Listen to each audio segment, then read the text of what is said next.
Absolutely thrilled to be welcoming you here this evening to our teacher event, which is Success with Social Media. And we'll be looking this evening at how to revolutionize your students' career possibilities using online platforms. For those of you that don't know much about InvestIN, we're a London-based organisation that delivers career experience programs to give students aged the whole way from 12 to 18 a unique insight into the careers they aspire to break into. We were founded in 2012, and since then we've been providing over 40,000 students from over 80 different countries with an experience of their dream career. Tonight's going to look a bit like this, give or take a couple minutes. So after a short introduction to this evening and a brief explanation from myself to kind of what's brought us here tonight, I'll introduce our first guest speaker, Afzal Hussain. He'll be talking us through sort of how entrepreneurs can use social media platforms available to them to develop a following, and then from that following a brand, and then ultimately a career. After this, we'll delve into a panel Q&A, which will talk all about the impact of social media on established industries. We'll have professionals from a huge variety of industries who will discuss how social media has affected their industries and specifically their roles within the industry. And also we'll talk about how they've adapted to ensure success alongside these changes. From this, we'll close off the evening with just a couple updates from InvestIN and the kind of things that we've got going on in the next few months. Just as a quick reminder, we will be sending around both the slides from the event and the recording, so don't worry at all if you encounter any sort of technical issues throughout the evening, or if you wanted even to catch up and rewatch any sections at a later date. So these are the industry executives that will be joining us this evening. We're really, really lucky to be joined by 4 very exciting and hugely varied professionals as our guest speakers this evening. So that includes Afzal Hussain, who I just mentioned, Minnie Stevenson, Scotty Gillespie, and Dalia Adib. Each of them will be adding their sort of expert opinions, experiences, and insight from different perspectives into how your students can build a successful career using social media, and also really just protect themselves from harm at the hands of social media. So we're going to keep this evening session really interactive, even though it's over Zoom, and we'll do this using our Q&A and polling app Slido. To those of you who haven't used Slido before, to participate, you just need to pick up your phone, or if you're on a laptop or iPad, use your laptop or iPad and just open a web browser and head to www.slido.com. Once you're there, you'll be able to insert an event code. The event code is the one on the board or the screen now, and it's Media Success, which is all in caps. Once you're logged in, and you've put that code in, you'll see there are 2 tabs. So one will be a live Q&A tab. We'll be using that throughout this evening. So if you have any questions, please submit them to that tab. And if we don't get them to them straight away, we will come to them in the panel. And then the other tab is for where we'll ask you questions. So polls will appear live throughout the evening when we ask them. I'll just give you guys 20 seconds or so to get sort of logged in on Slido.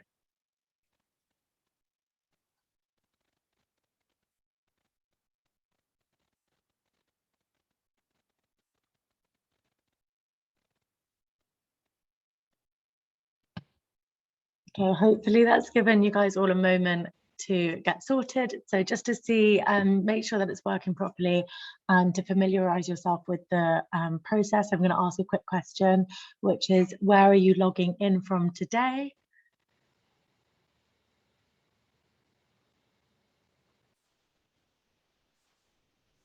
It's so great. We've got loads of different answers coming up. So we've got some people from Manchester, Banbury. We've got people from all over the UK, which is so exciting. We've got someone from Copenhagen with us tonight. These are so great. We've got a real mix of the UK as well. I'll just wait a minute or so more to see if there's anyone else joining us. Good to see that so many of you have picked it up as well. Perfect. And then I also thought I'd get a bit of an idea before we started of what kind of educators are joining us today. So I was also going to ask what your role at the school you work in is, just to get an idea of what different positions everyone who's joining us is with. We've got a lot of careers leads with us this evening. A lot of subject teachers and a mixture, it seems, of everything, which is really great because I think we will touch on how social media is kind of used throughout different subjects. So there's a real opportunity for loads of different teachers within a school to be using it. That's so great.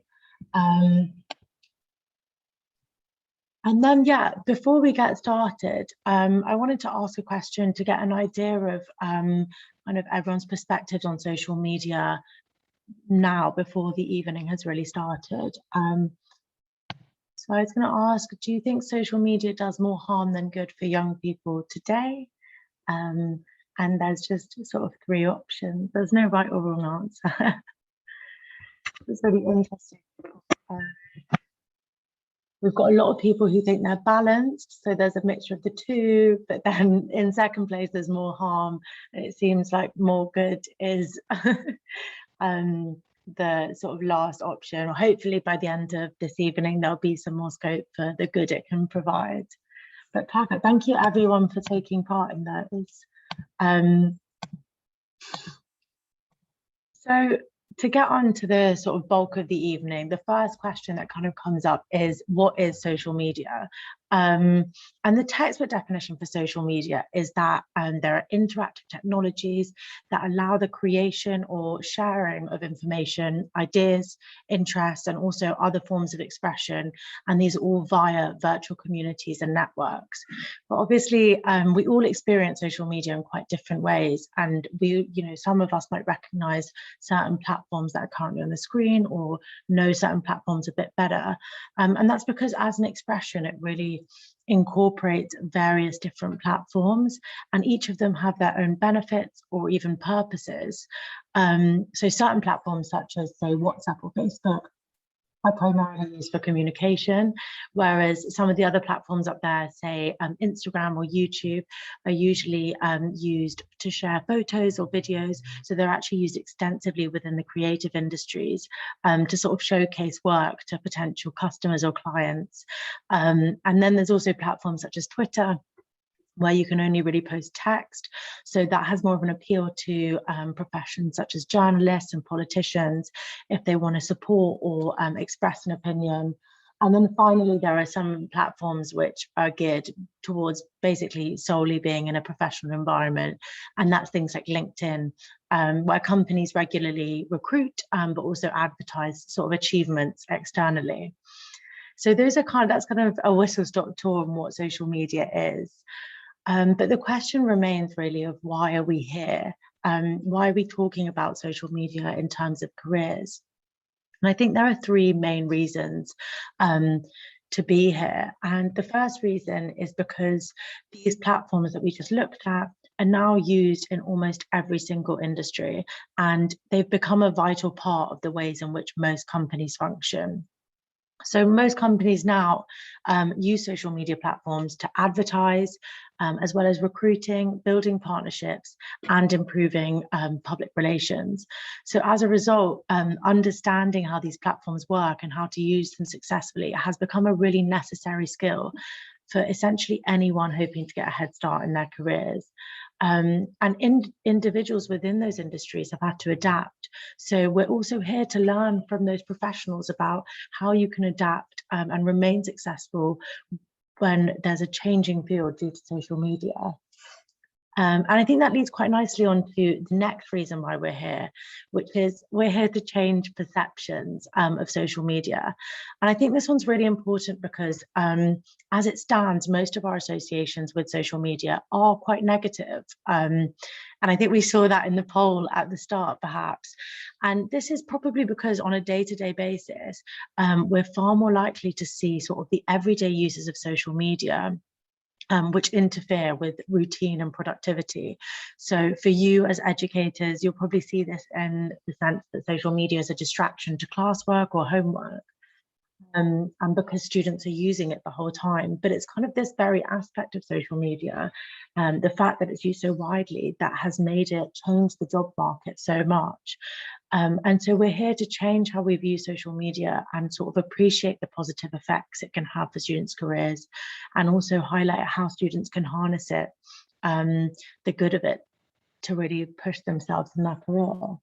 And then finally, we're here because the nature of social media makes it really relevant to students.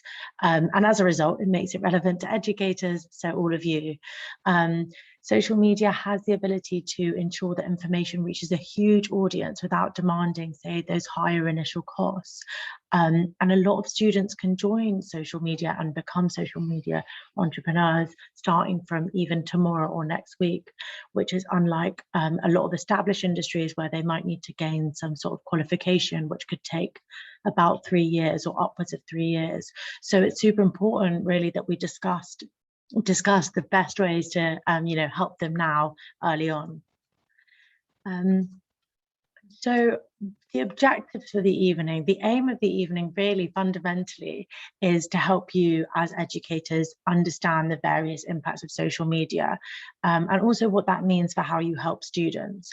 So by the end, I kind of hope that you'll have learned what it means to have a career in social media, and what that looks like, and even what the day-to-day might look like. You'll have discovered the skills that students need to become successful in social media, or even just generally within their industry, which might have changed substantially as a result of social media. And we might touch on ways in which you can help students develop those skills starting from now. Thirdly, you'll have some advice on the different aspects of the job market and recruitment process, which have been affected by the introduction of social media. So primarily the effect of LinkedIn, and the best advice to give students about creating LinkedIn accounts. And then finally, we'll reflect on how to create boundaries between personal and public use. So we'll essentially be asking the question of how should students differentiate their use of social media for personal life and their use for their professional or academic life. So that's my introduction. And just before we dive into the first section, I thought I'd ask everyone of a question of just how often do you use social media? Again, there's no right or wrong answers, just interesting to get an idea of how often people are using it. So it seems the majority of which use it more than once a day. And I think that really goes to illustrate kind of what I was saying at the start, which was it is really widespread, the use, and everyone uses it loads. It seems predominantly everyone is using it. Well, there's a couple people that are a few times a week, but most people are using it at least once a day. And that goes to show the power of social media in so many different aspects, because all of us are on it so much. So as we sort of dive into the first section, before I introduce Afsal, I just wanted to set the scene for this first half of the evening. And that's where we'll be looking at the idea of a social media entrepreneur and social media entrepreneurship. One of the fundamental impacts of the advent, but also the popularization of social media, is that essentially anyone can now build a brand online, even with very minimal investment, and from this brand create a business. So as a result, a huge industry has sprung up, and it's made up of entrepreneurs who build this following on social media platforms on the basis of their personal brand. These entrepreneurs are what you might have heard termed as influencers or creators. So in the most general terms, a social media entrepreneur is someone who has built a brand on having a specific area of interest or specialist expertise, and then developed a following from this brand. Today, we'll be talking to one of these very creators, Afsal Hussain, who runs a YouTube account with over 90,000 followers and has since founded his own company. Over the next section, Afsal will sort of explain his own journey and the lessons he's learned along the way, and as such, offer advice for those hoping to help students who are wanting to follow in that same pathway.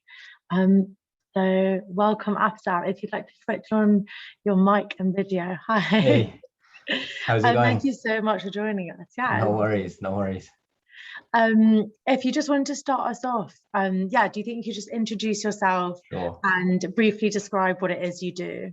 Yeah, sure. Well, hello everyone. Thank you for taking the time to join this evening. My name's Asal Hussein. I'm a YouTuber and a founder of a company, a marketplace. Um, yeah, so what does that mean? So a lot of you on the call might be wondering, what exactly does a YouTuber mean? What does that entail? So essentially, there's a lot of work that goes into being a YouTuber or a social media influencer or a content creator. If we talk about YouTube specifically, there's idea generating, there's scripting videos, there's recording videos, there's editing those videos, there's marketing your videos, there's dealing with sponsors, different brands that reach out to you who want some airtime on your channel, and there's just managing your inbox every single day with different opportunities. So throughout the evening, I'm happy to go into more detail on specific areas, but that's on a high level what a YouTuber does, or what the role of a YouTuber entails. And then on the other half of my role or my job, let's say, I'm a founder of a startup which I'm currently building, and that's basically a marketplace for career advice. So where applicants or job applicants and interns can book video calls with employees for career advice. But for today, we're going to focus on the YouTube part. Yeah, and do you want to kind of explain a bit kind of how you got arrived at this point? So perhaps, I don't know, like a time frame which you want, but maybe last 5 years or so, Sure. what that's looked like. I'll take it a bit further back than 5 years. Yeah. So I grew up in London in a council estate. So my mum, single parent, raised five of us on income support and benefits. And so I somehow got to uni and I wanted to work in the city. So pursue a career in like investment banking or something like that. And then somehow through lots of internships, I managed to get a job at Goldman Sachs. And I spent the best part of 4 years at Goldman's. Now, only until I got there, I realized that I was actually more interested and passionate about entrepreneurship, social mobility, and public speaking. And so when a kid from a council estate gets into Goldman Sachs, it's quite rare. So I thought, you know what? There's so many people that want to break into, careers in banking, law, software engineering, etc., but they don't have like the basic skills, or they don't know how to get in. And since I've got into a place like Goldman and a lot of people wanted to do that, I thought, you know what, let me create one video every week sharing, CV tips, cover letter tips, interview tips. How did I actually get into an investment bank when the odds were stacked against me? So I started doing that once a week on YouTube. And then it just started gaining a lot of traction. So I realized there's actually demand for this type of content. So I thought, you know what, for 1 year, I'm just going to be consistent and put a video out there and see what happens. Now, keep in mind, whilst I was at Goldman's, so actually before Goldman's, after I secured my internships, I used to do a lot of talks at universities and schools. And it was kind of like teaching the soft skills to students that might not otherwise have someone in their network or a cousin that works in the industry. And so my LinkedIn, because I would post tips on LinkedIn, and so my LinkedIn following started growing. So it had like 20,000 followers on LinkedIn. So then when I started posting on YouTube, I leveraged the LinkedIn following to direct those viewers to YouTube. So then the following and the subscribers was growing on YouTube. And then after a year posting consistently, I had like 20, 30,000 subscribers on YouTube. And yeah, since then, like by the end of this year, the channel should hit 100,000 subscribers. And I'll go into more detail later on in terms of how I monetize it and the various business opportunities that come from it. Sure. Yeah, thank you so much. That's so interesting. But yeah, kind of going off what you just said, in terms of what it means to be a YouTuber, you sent me this graphic, which I think you can talk to her now, but I think it explains it really well in the sense that being a creator kind of on any platform, has all these roles within it.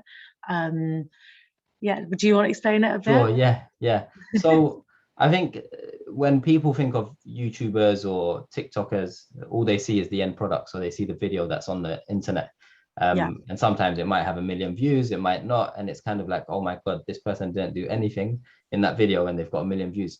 But behind the scenes, most times, most successful channels who can consistently produce good quality content that gets good views, they are scripting a video, whether it's a word for word script and using a teleprompter or bullet points that they can then talk to. They are planning strategically their content for the next month, 2 months, 3 months. They are acting as a CEO, managing that whole brand that they are responsible for. They're acting as their chief financial officer because they're responsible for, invoicing brands, managing the finances, doing their own taxes, all of these things. And then they're a chief marketing officer, chief operating officer. So there's many swords to the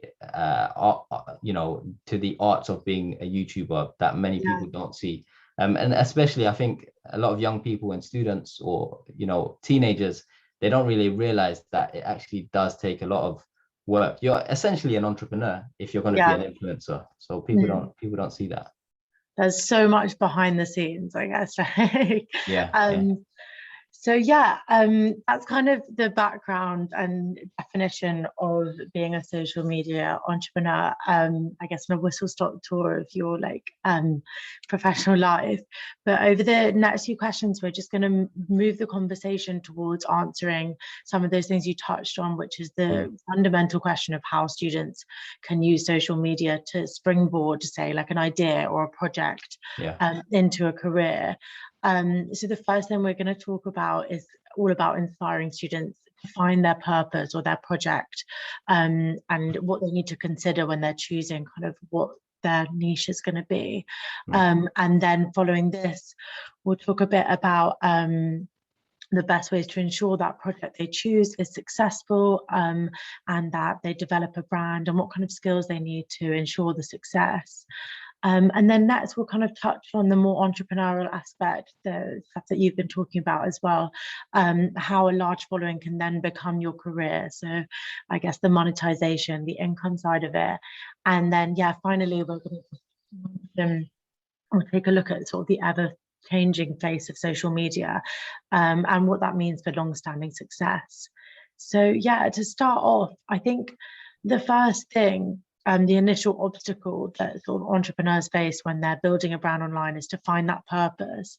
So they essentially want to choose what kind of brand they're going to get out there, and what they're going to post. And I'm sure you'll agree to this to some extent, but it's really crucial because social media has become in some senses quite a saturated market. So they're going to want to find something that differentiates them. And they really need to decide there is an element of being very aware of everything they post, because that will be very closely associated with their brand. And as we all know, everything on social media is very permanent. So what, like when you chose your online brand and the kinds of videos you wanted to put out there, what were the kind of points you considered or still consider to this? So 2 main things any potential creator should focus on. The first of which is, what are you good at? And the second is, what are you genuinely interested in? There's no point, like a lot of people want to just follow what's popular at the minute, but that will last for a month or 2 months. And then, you might get 100,000 subscribers, but after a month or 2, if you're not posting relevant content for your audience, then it's not going to mean anything. Brands won't reach out to you. It's not a viable career option. So sustainability is very important. So I kind of fell into it because I ended up getting a job in the city, and then I thought there wasn't enough content out there for the general public, for a kid in Asia or Africa, all over the world. So I thought, let me double down on that. I'm interested in finance and careers, and I'm good at it. So those 2 things are kind of what drove my brand. Now, what's important is I was very niche. I focused on only the career space, right? Targeting students and graduates and junior professionals. I didn't chase like 5 different industries. I didn't try and do career advice videos and vlogs and skits and pranks or makeup tutorials, for example. So I was very focused on one niche. And that's very important when you start out. You want to focus on a niche and grow your audience there. Once you have a meaningful following or audience in that niche, then you can expand onto different things. So in the new year, I might start posting content on how I'm building my startup. What does that mean? So it means I go from work and careers to startup, and they're all kind of, they're similar in some instance, but it's not like going from work and careers to, doing content on health and fitness. Those are completely different. Sure. So choosing your brand, find what you're interested in and find what you're good at. Yeah, love that. Differentiation, there's always going to be someone else out there that's doing something similar. But the good thing about social media is, you know, there's room for everyone. Like all you need is your phone to get started. And if you try and aim to be the best at what you're going to do, then you're naturally going to carve out an audience. And so it's like, you know, if you start a company, there's other companies doing the same thing, but your personal brand is what's going to differentiate you. So that's where your brand and your personality comes into it. Most YouTubers, their following actually follows them because of their personal brand, their persona. It's not necessarily like, part of it is the value that they add, but more importantly, if I don't like the person I'm watching on the screen, I'm not going to click on their videos. It's like your favorite celebrities or, you know, movie actors, actresses. You follow them because of their personas. In terms of what to post, it depends. Nowadays, there's short form content, 60 seconds on TikTok or shorter. There's Snapchat, and there's longer form content on YouTube. So, you know, it really depends on, like, my content, it needs to be a bit longer because it's a lot of information. So YouTube suits that. If I'm doing, I don't know, something completely different, TikTok might be more suitable, or even short snippets, 1 minute finance definitions, then TikTok might be suitable for that. Yeah. Nice. Yeah, and on that, do you think there's sort of any pitfalls that students should avoid if they're making decisions? End of the day, and this is one thing that will follow you everywhere. When I was at Goldman Sachs, the first thing I learned was a reputation takes years and decades to build, but it could be destroyed in minutes, right? And the same thing applies with social media and me managing my brand and presence online. It's taken me 3-4 years to build this brand and get to where I am today. But if I say the wrong thing or do the wrong thing and put it out there, or if I'm caught doing the wrong thing, then I'll get cancelled, you know, at the click of a finger. So young people need to be aware that, you know, being a social media content creator has a lot of responsibility. If you don't manage your brand online properly, then it can all be like destroyed overnight. So, you know, if you're going for a job interview, you don't want the interviewer to Google search your name and see that you've been in the news for the wrong reasons. Similarly, you don't want to be doing stupid things and then associating it with your brand, your personal brand, because also it's going to impact sponsors and companies reaching out to you. I'm fortunate in that I get quite a few brand deals, and that's partly because I manage my brand online in a way that companies are comfortable with putting their content in my videos. Brilliant. Yeah, thank you. So yeah, kind of just to preempt the next section, I was going to ask a question to everyone, which is, on which platform are you most likely to come across a new brand out of these ones? There's just a couple options up there, so print, Facebook groups, social media feeds, or targeted ads. It seems like there's actually quite a big mixture from everyone. Predominantly social media feeds, which is good because it goes to show that they're really important for the sort of the advertising and influencing. But there's also a lot of people that are saying targeted ads, a couple of people that are saying Facebook groups, and still quite a lot of people saying print. So that's really interesting. Thanks everyone for answering that. So yeah, sort of moving on from that is the next core step, which we've touched on a bit actually, but it's kind of that building a successful brand from that decision of what your project is. So sort of once someone has chosen what kind of content they want to put out, the next important step is creating a brand and a reputation, as you put it, so that people follow you. And so there's a lot of decisions that you might need to make about your target audience, or there are a lot of technical skills as well involved with social media analytics and being able to see what kind of traction and engagement your posts are getting. And I think we said a big part of this kind of section is also the transferable skills that are a part of it, the creativity behind finding new content, but also the adaptability and resilience that might be necessary. So in the broadest way possible at this question, but you can take it as you want, Afzal, like once you chose your initial project, how is it that you ensured it was kind of successful in getting off the ground? If you honestly, if you want to be ahead of like 99% of people that jump onto social media, the first thing you got to do is be consistent. So if you're on YouTube, it means publishing one video every week, one or two videos every week. If you're on TikTok, it might mean one or two TikToks every single day. So consistently uploading content or writing blog posts, whatever it might be, will set you apart straight away. And then the next part, and this is the hard part, is consistently adding value. So, you know, why should, if someone comes across you, if you're scrolling on TikTok and someone sees your video and they enjoy it or they don't, why should they follow you and why should they keep coming back? Now, you need to, the best way to do that is by creating value consistently. And so, sorry, my phone's just gone off. Sorry, that's thrown me off. Where was I? Sorry, succeeding. So you're just talking about adding value consistently. Yes. So the reason, that's what I was going to touch on. The reason why consistency is important. If I put you in the brand's shoes, so if I imagine your YouTube's aim, or YouTube gets paid by advertisers, right? Every time you see a small advert on YouTube, the creator gets some money and YouTube itself gets some money. Now, as a creator, if I can keep you, the viewer, on YouTube longer, that means they're going to push my content to more audiences because they generate revenue from advertisements, right? Similar thing on TikTok. If you can keep a viewer engaged on the platform for longer, TikTok makes more money from that person being on the platform through advertisements. So the key to growing or going viral on any platform is to keep viewers on that platform. And you do that by posting valuable content. Now, valuable can mean many things. It could mean making someone laugh. It could mean adding value in terms of career advice. It could mean sharing fitness tutorials, makeup tutorials, so on and so forth.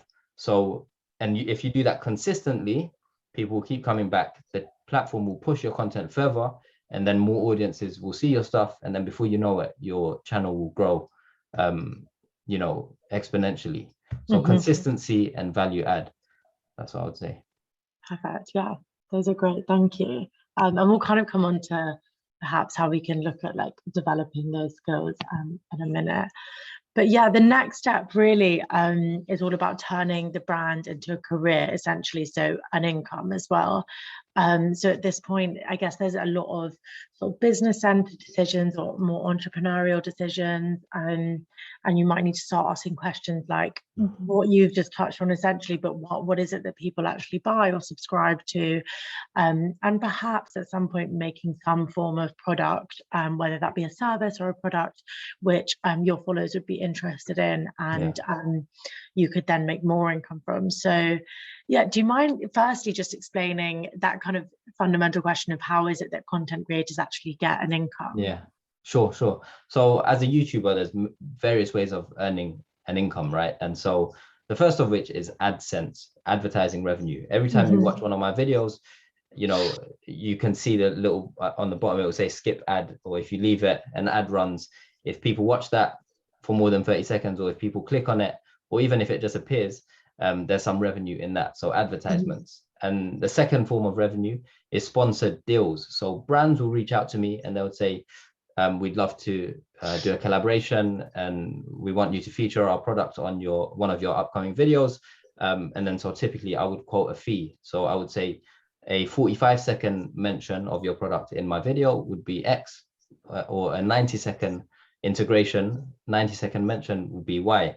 So I quote them a fee. Now, typically, I would only work with brands that either I've used previously or I believe is genuinely value add to the audience. Because the minute you start pushing brands that don't relate to your audience, people are just not going to click on the videos. They're not going to like you. So being authentic and genuine actually helps you go far. So that's advertising revenue, that's sponsored deals, and then there's affiliate links. So a lot of brands reach out and they say, Afsal, we'll give you a special link. It will give your viewers 20% off our course or 20% off our product. Every single person that clicks that link and buys their product, and in the finance space, some products are in the hundreds of pounds, some are cheaper, some are more expensive, then I'll get a kickback as well. So there'll be like 20% of that price goes to me as well. And when you've got an audience of 90,000 subscribers, you know, a lot of these income streams can be very fruitful. So AdSense, sponsored videos, affiliate links, and then like as a, let's say, an edutainer, someone that creates content on educational content, I actually also create online classes. So I'm not sure if anyone watching knows of the website Skillshare, so skillshare.com. So that's a platform where you can create a course. So I've got like a 1 hour course on there, and it teaches you everything you need to know about constructing a strong CV. Then I've got another course on constructing a strong cover letter.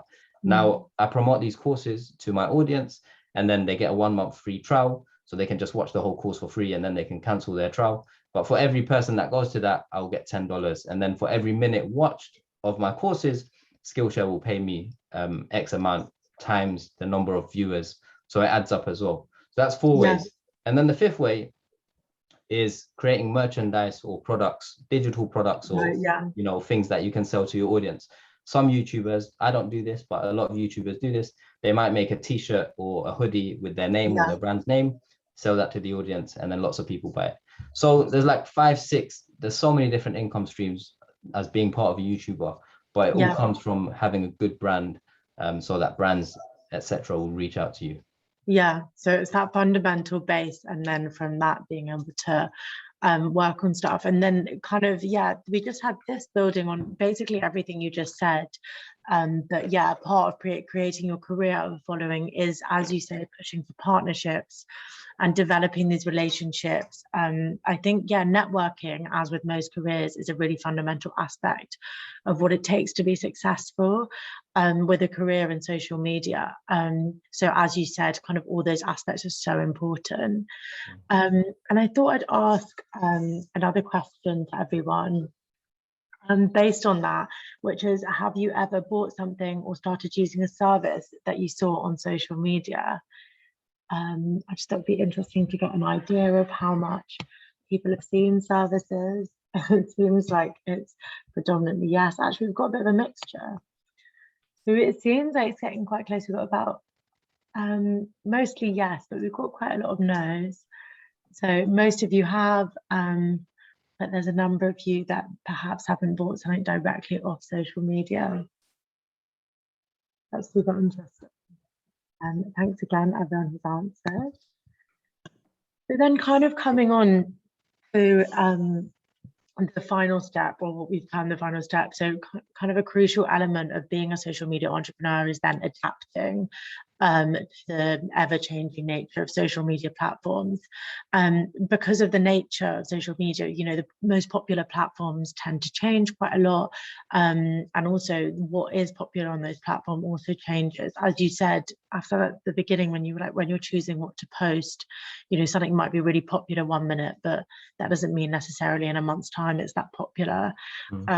So a huge part of it is setting your own narrative, and then maintaining your current audience whilst perhaps targeting new audiences. So I just thought I'd ask you, as an established brand, how would you say you adapt to the ever-changing world of social media? Yeah, oftentimes in this day and age, you can feel like a kid in a candy store where you want to, jump on every single platform that's out there. But I think it's important, and especially for anyone that wants to start social media now, is play to your strengths. You're not going to trial for the basketball team if you're good at football, right? So I know I'm good at YouTube, LinkedIn and Instagram. So those are the areas that I tend to focus on. I've made a TikTok, but I just wasn't as consistent as maybe I should be. And so I just focus on what works. It's good to be explorative, like check things out, try them out, but don't try and do every single thing, because you're just going to spread yourself too thin. Sure. Yeah, that makes a lot of sense. It's like stick to what you know primarily, but then see if other things work. So yeah, the kind of key learnings that we've got from what we've just spoken about. Thank you so much, Asal, for so much of that advice. I think, as you said at first, there is so much that people don't see, essentially from influencers or creators, that goes like on behind the scenes, and they think, as you said rightly, that kind of it happens overnight or it happens by chance, but actually there's so many decisions that build up to that eventual following. I think we've covered a lot, but these are kind of the things that I thought were the most crucial things from what we said, which is social media is really widely accessible. It's such a big point. As you said, it's everyone has a phone pretty much now. So everyone has that option to get involved and to start a brand and to find their niche area. So the power of social media is in the huge audience which each platform gives its users. And the next idea is really the value of the skills which are developed. As you said, one of the most important skills is consistency, and this is a skill which is just generally valued in the workplace. So if students start to develop the skills that they need to be successful in social media, that will also give them a competitive advantage in various industries, because they can show that consistency, that time management, and that organization, which is so important.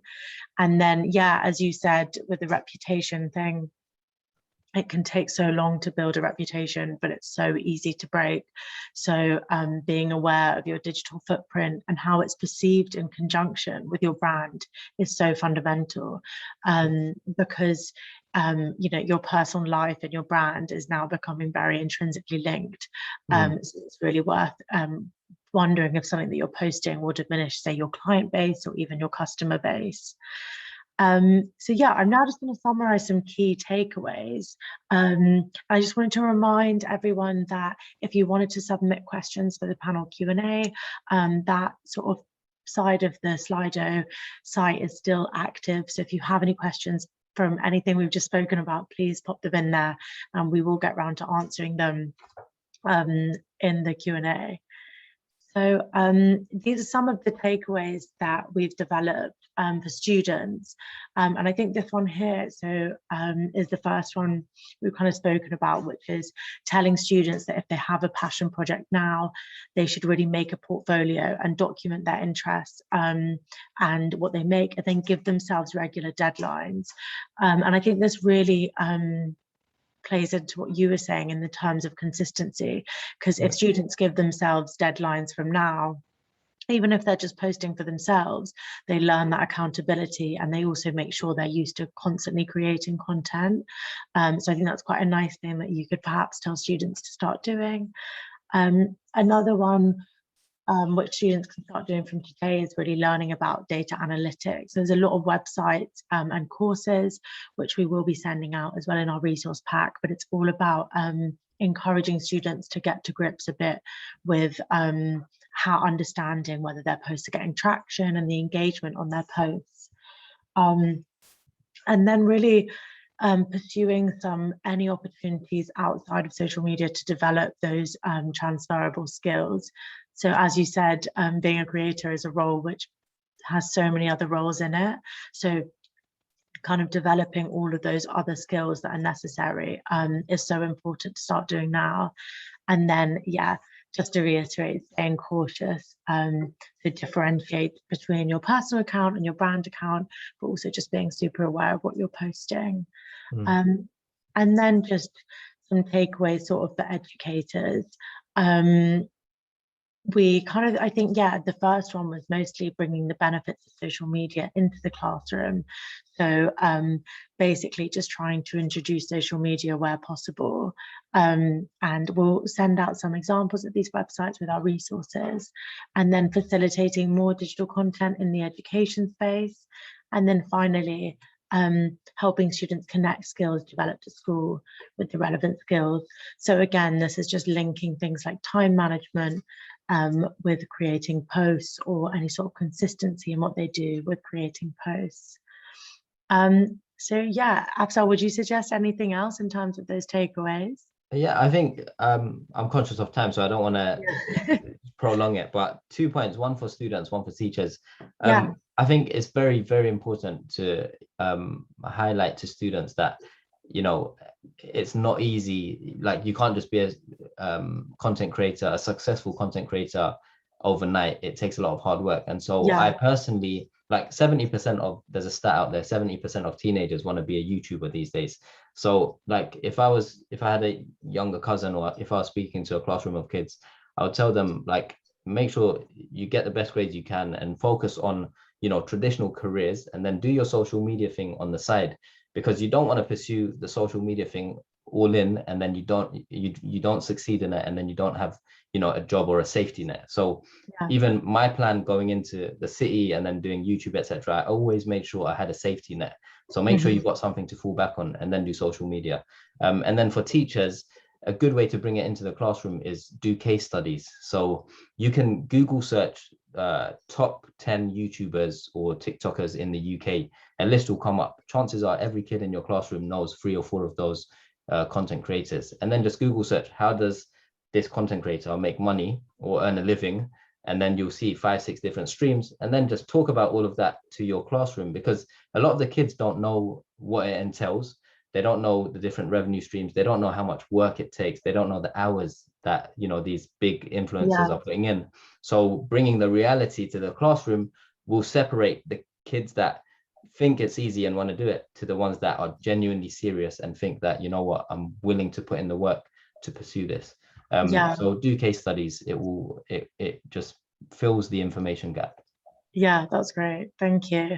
And then there's that aspect of resilience, as you say, because so many people maybe seem interested at first, but don't really realize a big part of it is pushing through and having that on the side. But yeah, thank you so much. Just before we pop into the Q&A, I can see some really great questions coming in, so please keep them coming in and continue submitting those. We'll get to them in just a second. If your students are interested in careers in social media, or just interested in understanding how social media impacts various different industries, our programs offer a really brilliant insight into how social media plays into a variety of industries. So, for example, during our marketing program, students learn the social media marketing roadmap, and they learn how to build a social media presence, but they also get to do sort of a public relations piece where they do a simulation of a crisis and how you might respond to social media backlash for a company.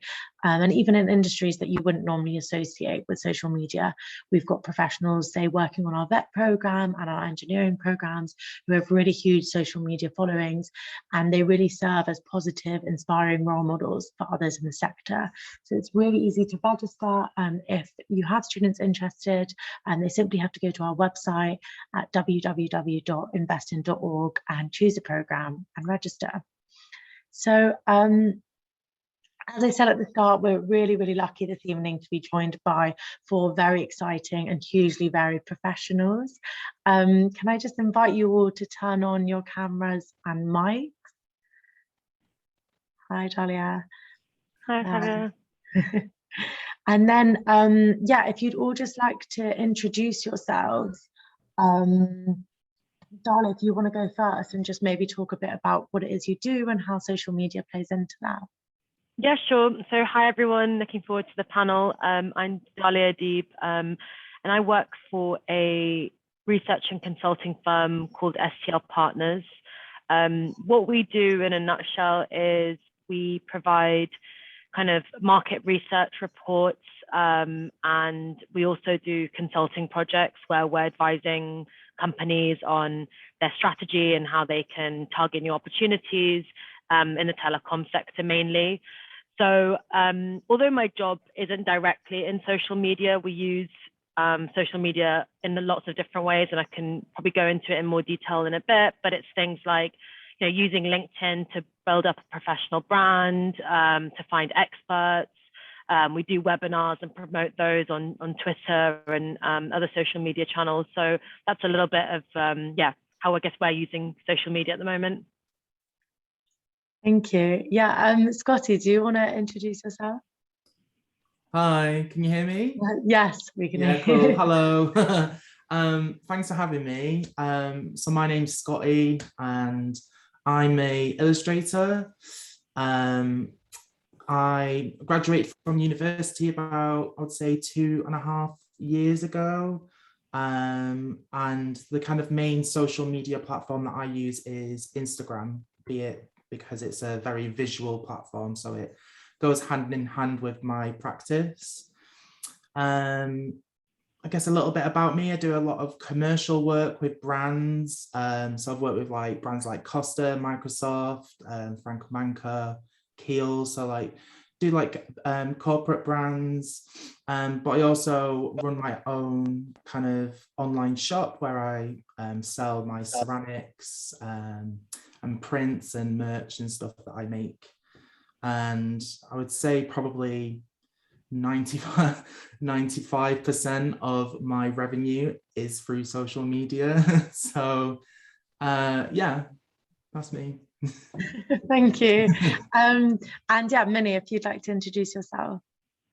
Hello, I'm Minnie. Lovely to join you all this evening, and I feel like I'm going to learn quite a lot from everybody's different skill sets. I think we've all got quite different jobs. So I'm a news correspondent for Channel 4 News, and I tend to use social media to amplify and kind of PR really my journalism on television, which feels like a dinosaur medium now. So I use Instagram and Twitter and YouTube and all of the other platforms on Channel 4 News to kind of shout about the stuff I'm doing on TV and hope that people watch. But actually how people tend to, as we all know, watch their TV these days is on YouTube or later on catch up. So one of the great things about the job that I do, which I love personally, is that you kind of travel to every sort of corner of the world. You go from sort of Luton to LA to Leicester. There's kind of no day is the same.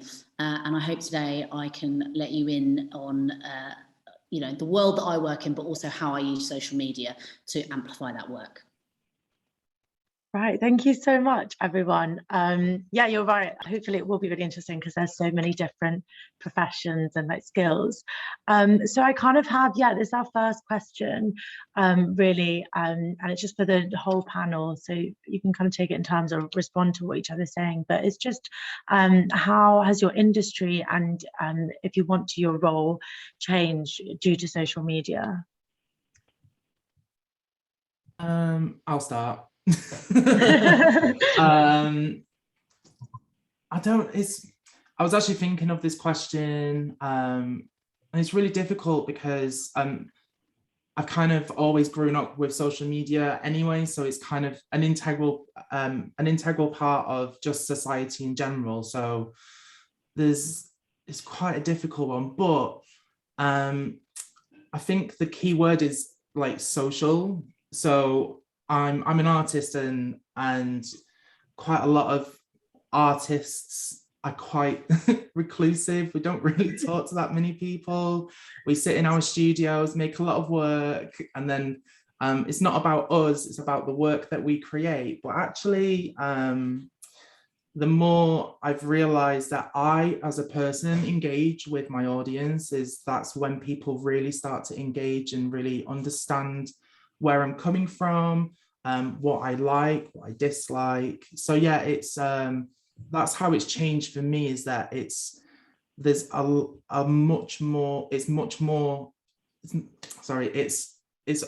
as much about me as a person, as well as my work that I produce as well. Yeah.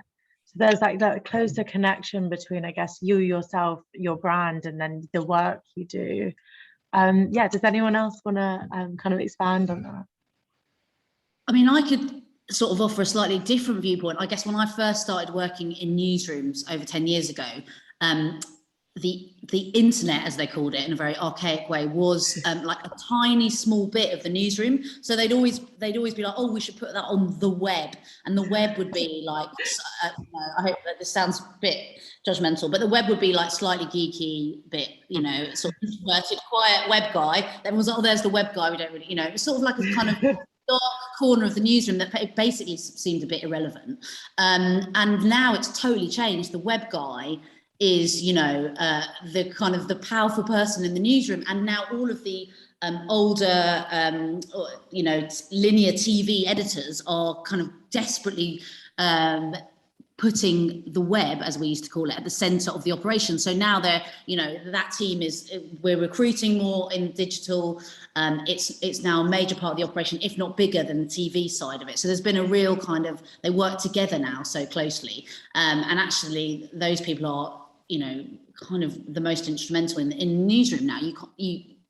TV starts to look a bit old fashioned if you don't look at it with digital. The two go hand in hand. Yeah, definitely. Yeah. I guess one thing that, so like I said at the beginning, I mean, social media like complements what I do. I think one thing that's quite interesting about it is how it kind of, to some degree, removes hierarchy and can allow you to like accelerate your career progression in a way that probably wasn't available before online media. So like just personally, you know, I guess my industry is in professional services, and maybe Afzal, you know, resonates with it coming from investment banking. You know, there are like ways of doing things, and there tend to be hierarchies within, you know, the organization, like you have with any, to be honest, with most careers. But what was quite cool with social media is, and so the work I do, you know, as a research and you know, analyst / consultant, one of the things you need to do is to show that you're an expert on a particular topic. And, you know, before social media, how you do that is you'd go to maybe industry events, you'd have to speak at events, but that's it was quite closed in that, you know, it's almost you had to get a ticket into those events to get the speaker gig. What's cool, what I found is that I've been able to kind of create my own, I guess, professional brand. So on LinkedIn, you know, I've got this technology area called edge computing, doesn't matter what it is, but the point is, you know, I'll post a lot about edge computing, and I've kind of been able to, you know, get the industry to see me as an expert on it. And, you know, I'll write articles and that sort of thing. And that's quite cool because it got me the ticket into things like speaking at events and allowed me, I think, to progress in my career. So I think that's probably, at least in my industry, maybe it's the same in other industries, that has been a change as a result of social media, as well as having that maybe more level playing field and less kind of barriers in building that professional brand. Yeah, I think Dahlia makes a really good point, is that, you know, there's this kind of empowering side of social media where, as you say, you know, anybody can kind of climb the ladder. I think on the kind of flip side of that, which journalists, and I think all people who put themselves in the public eye, all of us can be mindful of it, but especially in journalism, you never want to make yourself the story. And I think it's sometimes you've got to be really careful to get the tone right, because I often see online, and I'm sure I've done it in the past as well, when you see a journalist make it all about them, and that sort of side of it where they kind of want to get their own brand out there. So they'll be telling a story, but they'll kind of uncomfortably say, you know, of course, this is really important because this is what happened to me. And sometimes it's really powerful, because sometimes if it's lived experience, it really moves you and it's really great. But if you get the tone wrong, it can look a little bit kind of self-involved, or, do you know what I mean? So that I'm sure you have experience in your own spheres at this, and we've probably all got it wrong and right at different points. But it's getting that tone right, isn't it? Because it can also go horribly wrong. And social media is about, it can be self-obsession at its worst. So I think all of us probably, well, I definitely sort of try to get that tone right, because I think it's quite difficult sometimes. Yeah, that's it. And I guess it's also worth bearing in mind, like, what's the right platform? And there are platforms which probably expose you more than others. So I do a lot on LinkedIn, which, I mean, it's public, but it's usually within kind of industry circles. Let's say you're usually interacting with people who are, in your industry. Whereas I guess, you know, some of the others here, like, got to use Instagram, you know, maybe like Twitter and stuff more. It's a pretty wide open space, and you're going to really expose yourself to anyone and everyone. So that's probably just something worth bearing in mind in terms of what platform you use as well. Yeah, well, I find it so interesting that you say that, Minnie, because when me and Scotty spoke as well, we spoke about those boundaries, and I think it's particularly true with Instagram and being able to, you know, toe the line between the two, because you want to give some of your brand in a sense, but you don't want to give all of it. And I think, as you say, Dahlia, with Instagram, it's so prevalent because you can post stories. But Scotty, you had some really good anchors that you said. I don't know if you want to share them here, but you had ways of kind of restraining that boundary, which I thought was so interesting. I can't remember.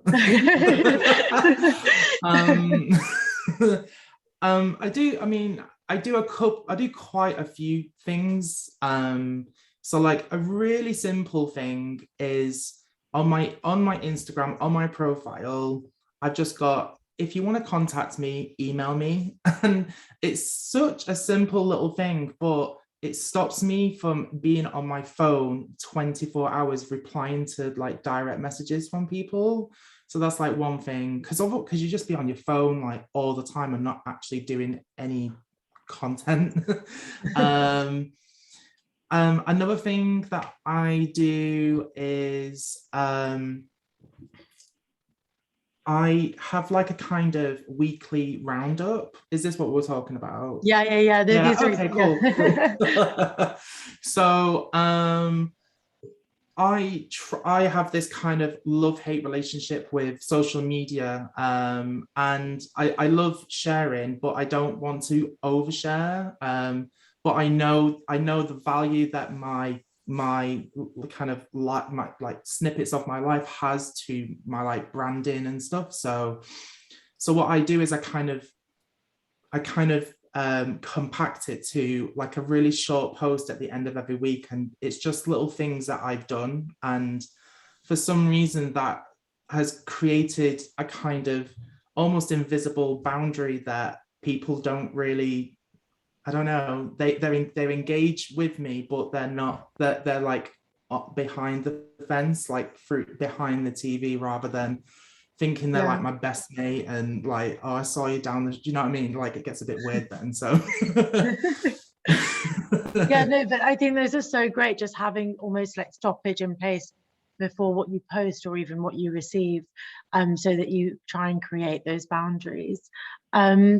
And yeah, I had another question that's come through, which is kind of about skills. I'll make it a bit more general, but just to all of you, what kind of skills do you think have helped you use the social media that you do use, or be successful in creating, you know, the engaging content that all of you do? For me, I think it's being, and I don't know if this is actually a positive thing, but I think it's being quite self-conscious actually, and probably a bit neurotic, which actually personally kind of drives me and any of my friends who I get to advise me in the wings about my social media absolutely mad. But I think the overthinking is probably, I don't know if it's an illness or whether it helps, but it definitely kind of informs my social media. You know, I don't just put stuff out there without thinking about the tone of it, and I think tone is everything actually, and you see it when it goes so badly wrong. Yeah, I was going to say something similar. Like, I feel a lot of it is around empathy. So just being like really putting yourself in the shoes of who's reading, or, you know, looking at what you post, and, you know, like what Minnie's maybe just taking a step to be like, you know, is this something that I would want to see? Is this, you know, would I feel uncomfortable looking at this? Would it be interesting? You know, is it even interesting in the first place? Like, kind of asking some of those questions, even subconsciously, is important, just so you make sure you're posting the right thing and making sure that things are engaging. And it's not just, because with the thing with social media is that it's meant to be two-way, right? So you don't want to get to a situation where you're just putting things out there for the sake of it, and it's very obvious that you're just doing it for your benefit rather than the benefit of your, you know, community or your circle. So yeah, I would agree with what you were saying, Minnie. Yeah, so sort of just that also awareness, that everything you post, just run it through a couple of times, I guess, from every aspect. Yeah, did you guys have something to add, or? Yeah? I think there's a lot of power in being your genuine, authentic self. And a lot of people feel like there's a pressure that they need to be someone else on social media. But oftentimes, like as an individual creator, most times your best performing videos or, you know, photos or whatever it is that you put out there, or blog posts, tend to do well when you're just, you know, sharing your personal experiences. And then from a brand perspective, you know, it's very, very helpful to be able to think strategically, being able to manage various timelines and various projects that you're working on for different clients. So having good time management skills, juggling different spinning discs at once is very, very useful. Yeah, definitely. I think you're quite right. I think the ability to be honest online and show vulnerability. I think people seem to like that. If you show a bit of vulnerability, people seem to respond well to it. But of course, it needs to be the right amount of vulnerability that doesn't make you feel uncomfortable. Something particular that sticks out to me when I see activists online. I mean, I do a lot of work in the LGBT world. I'm part of that community. But when I see people that are slightly, I feel sometimes there's a sort of, people are a bit disingenuous sometimes online. And for me, a real red flag is when you see somebody writing an earnest post where they're being really vulnerable, but the photograph is a kind of like a semi-nude, or, do you know what I mean? And I think like, so I just want to put this sort of hot picture of myself up, but here's a paragraph about my mental health. And maybe I'm being really cynical, but I always feel like that's a bit disingenuous. I always think you should say, I've really struggled, let me tell you about this. Or, by the way, I just think I look really hot in this picture, and that's fine. But a red flag for me personally is I always find it a bit disingenuous when people sort of muddy that. Maybe I'm being horribly judgmental, but. But no, I guess, it's just, sorry, yeah, Dahlia. No, sorry. No, I would just say, I think it doesn't sound right to say, but I think there is a data-driven aspect of using social media that it depends how you use it, right? I think, in some ways, like using it softly to, like we're saying, build a brand, you don't need to be probably so close to the data. But I think, if you're using YouTube to build a following, or, to be honest, whatever it might be, you want to use, say, LinkedIn to do a series of articles that you want to post, you do kind of need to follow where there's interest and, try and capitalize on that. And sometimes it's subconscious. So I guess, Minnie's example, the reason that they might be capitalizing on a trend or like in a recent news piece that's in that scenario, like based on the LGBT plus community, and but they've obviously misfired there. So they're doing it subconsciously. But in other cases, you are really looking at data. So if you do work in social media and you work in marketing, you're looking at data all the time. You're looking at Google Analytics to see what's trending, or looking at your YouTube stats and when do people log on, when do people watch webinars, all these things are actually really important and going on behind the scenes as well. So there is a bit of a kind of data-driven aspect as well to it. Yeah, definitely.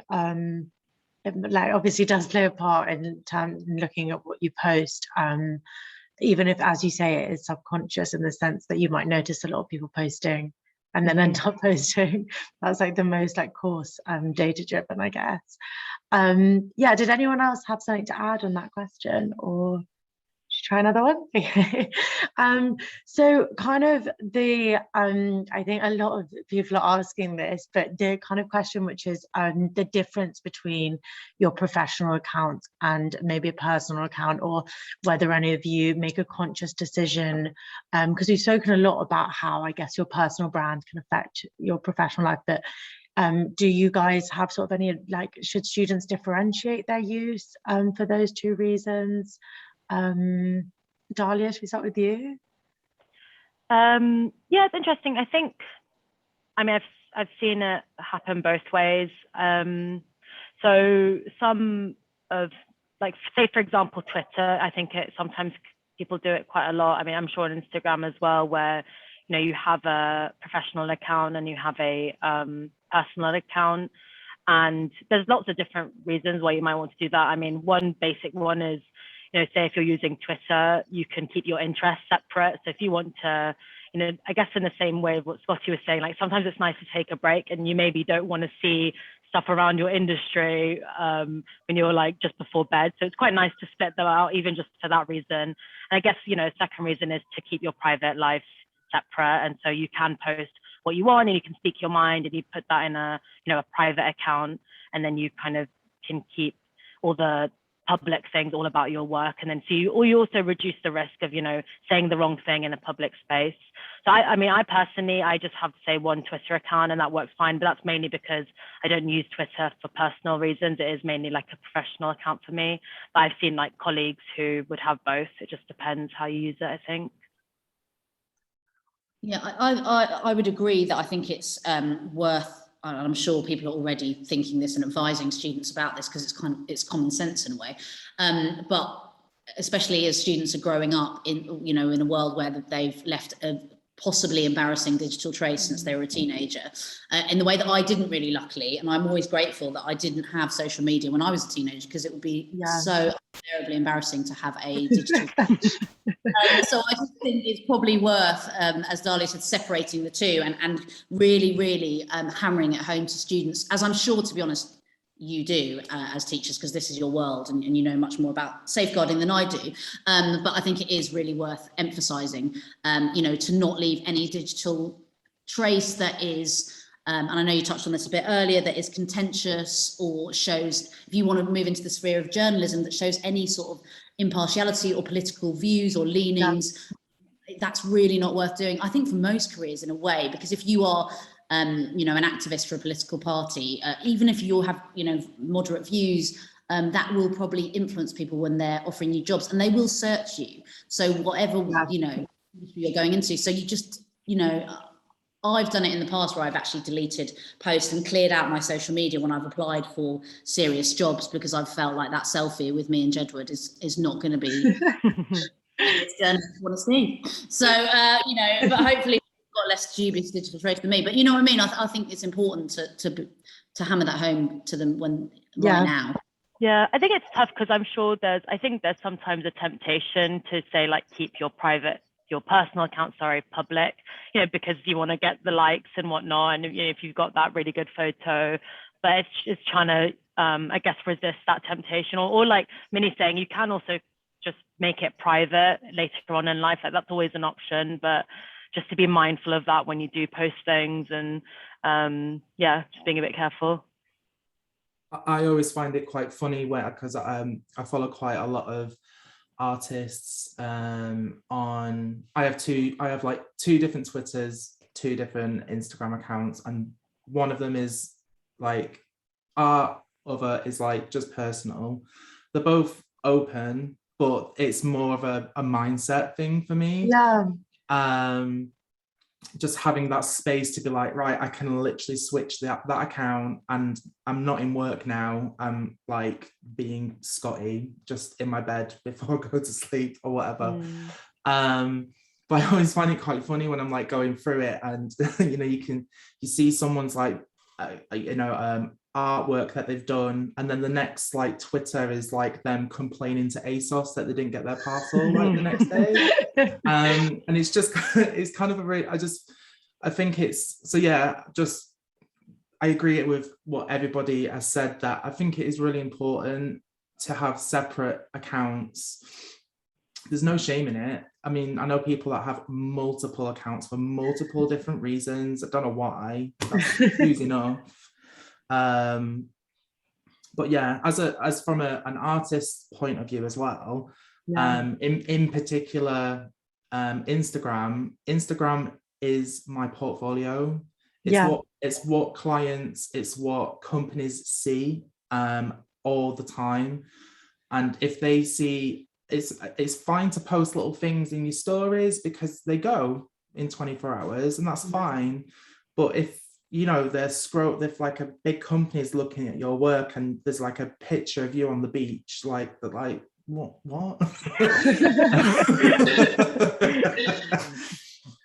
Yeah. So yeah. Well, if you wouldn't like bring it and show it at a job interview, then maybe not worth having in what is your portfolio. But yeah, I'm quite conscious of time, so I thought we'd just finish off with if you guys have like one final piece of advice for students or teachers to tell students who are looking to, you know, break into social media or just use social media in their careers, if you have like a top tip or anything. Anyone want to start us off? I would just say oftentimes social media gets a bad rep because obviously it's, you know, impacting the mental health of a lot of people across all age spectrums. But if a young person comes to you and says they want to do something in social media, don't shut down the idea immediately. Listen to them, try and find out what their interests are, why they want to do it. But end of the day, if they don't make it as like a full-time content creator, every single company out there, every single industry has a marketing and social media department. They can use those skills that they've learned trying to be a creator to go and work in those departments. A lot of them pay well, they've got good exit opportunities, they've got good career progression. So it's kind of being a bit open-minded and welcoming different careers and opportunities, because now, especially in this day and age, and in the next 5, 10, 15 years, the creator economy is just going to keep getting bigger. And there's going to be, like, when I was a kid or when I was younger, I wanted to be working in a city. A YouTuber didn't exist, right? And so now I'm a YouTuber. Like, careers 5, 10 years down the line, new careers are going to come about. So it's always good to kind of stay a bit open-minded and sometimes question, catch yourself and the hidden biases that might pop up Yeah. So that's my piece of advice. Yeah, perfect. Thank you. Someone go next? Be nice. It's so simple. Just be nice to people. If you think something is going to offend somebody, keep it to yourself.